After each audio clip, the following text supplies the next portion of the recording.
किसी गांव में आयाराम नाम का एक किसान रहता था। किसान के पास अपनी खेती की जमीन तो थी जो कि बहुत ही उपजाऊ भी थी, लेकिन वो बहुत ही आलसी था। उसका आलसीपन ही उसकी गरीबी का कारण था। उसके पास ना तो बाजार से अच्छे बीज खरीदने के लिए पैसे थे, इसके अलावा वो गांव के साहूकारों से कर्ज लेकर अपना जीवन चला रहा था। अब तो उसका गुजारा और भी मुश्किल हो गया था। दिन प्रतिदिन साहूकार उसके घर में अपना कर्ज वसूलने के लिए चक्कर लगाते रहते। एक दिन वो सोचने लगा, अब तो घर में खाने के लिए अन्न का एक दाना तक नहीं रहा। लगता है अब तो ये गांव छोड़कर ही जाना पड़ेगा। उसी गांव में गयाराम नाम का एक बनिया रहता था। एक समय वो था कि जब उस बनिए की दुकान बहुत ही अच्छी चलती थी, लेकिन लालच के कारण उस बनिए ने अपने सामान में मिलावट करना शुरू कर दी। कुछ समय तक तो उसको इसका फायदा मिला, लेकिन धीरे धीरे लोगों को उसकी मिलावट के बारे में पता चल गया और उसकी दुकान पर ग्राहक आने कम हो गए। धीरे धीरे ऐसी हालत हो गई कि अब उसकी दुकान बिल्कुल भी नहीं चलती थी। वो रूखा सूखा खाकर अपना गुजारा कर रहा था। वो भी यही सोच रहा था कि अब ये गांव छोड़कर कहीं और जाकर उसे कोई काम धंधा करना चाहिए। कुछ दिनों के बाद दोनों परेशान होकर गांव छोड़ने का फैसला कर लेते हैं और फिर एक दिन कुछ सामान अपनी अपनी पोटलियों में बांधकर वे दोनों गांव छोड़कर चल दिए। गांव से बाहर निकलते ही एक दोराहे पर किसान और बनिए की आपस में एक दूसरे पर नजर पड़ गई। किसान सोचने लगा, अरे ये तो अपने गांव का बनिया गयाराम है। दूसरी ओर बनिया भी सोचने लगा, अरे ये तो आयाराम है, शायद ये भी मेरी तरह परेशान होकर गांव छोड़कर कहीं जा रहा है। दोनों ने एक दूसरे को अपनी दुख भरी कहानी सुनाई और गांव छोड़कर जाने का कारण कह डाला। जल्दी ही वे दोनों एक दूसरे के दोस्त बन गए और दोनों साथ साथ एक दिशा की तरफ चलने लगे। काफी समय तक चलते रहने के बाद उन्हें एक गांव दिखाई दिया। गयाराम कहने लगा, अरे भाई आयाराम, ये कोई नया गांव मालूम पड़ता है, क्यों ना हम अपनी किस्मत यहीं पर आजमाएं। ठीक है भाई, चलो गांव के अंदर चलते हैं। गांव में पहुंचने के बाद आयाराम कहने लगा, भाई मुझे तो बहुत ही भूख लगी है और साथ में मैं बहुत थक भी गया हूँ। कुछ खाने और रहने का इंतजाम करो तो मैं जानूं कि तुम सचमुच एक सच्चे बनिया हो। बनिया बड़ा ही चालाक था।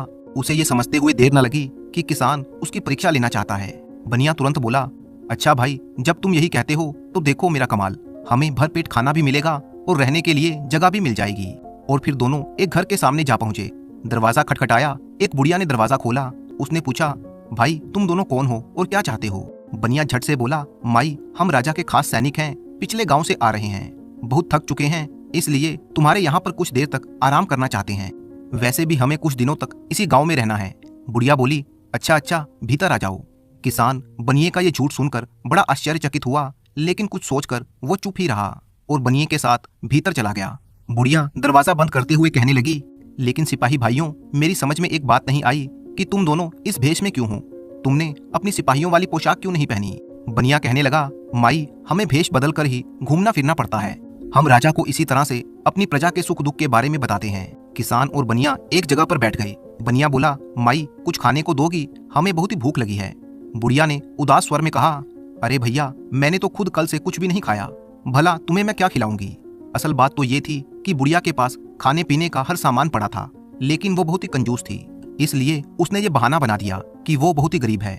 उसकी बात सुनकर बनिया मन ही मन मुस्कुराया और बोला, अच्छा माई, तुम्हारे पास कुछ खाने को नहीं है तो ना सही, लेकिन वो सामने सिलबट्टा पड़ा है, क्या तुम उसका पत्थर मुझे दे सकती हो? बुढ़िया बोली, हाँ हाँ, क्यों नहीं दे सकती। वो पत्थर तो मेरे लिए बेकार है, परंतु तुम उस पत्थर का करोगे क्या? बनिया बोला, माई भूख लगी है, किसी ना किसी तरह से पेट तो भरना ही पड़ेगा, हम उस पत्थर की खिचड़ी बनाकर खा लेंगे। ये सुनकर बुढ़िया की आंखें हैरानी से फैल गई। वो कहने लगी, पत्थर की खिचड़ी? लगता है भैया कि तुम मेरा बेवकूफ बना रहे हो। बनिया कहने लगा, माई तूने कभी पत्थर की खिचड़ी नहीं खाई? बनिए ने कहा, अच्छा तो फिर आज हम तुम्हें पत्थर की खिचड़ी अवश्य खिलाएंगे। अरे माई, पत्थर की खिचड़ी इतनी स्वादिष्ट होती है कि तुम खाकर अपनी उंगलियां चाटती रह जाओगी। अब तो बुढ़िया की हैरानी की कोई सीमा ना रही। वो बोली, अच्छा अगर ऐसी बात है तो आज पत्थर की खिचड़ी बनाकर दिखाओ। अगर सच में ऐसा हो गया तो मेरा जीवन बड़े ही आराम से कट जाएगा। बनिया चालाकी से बोला, ना माई ना,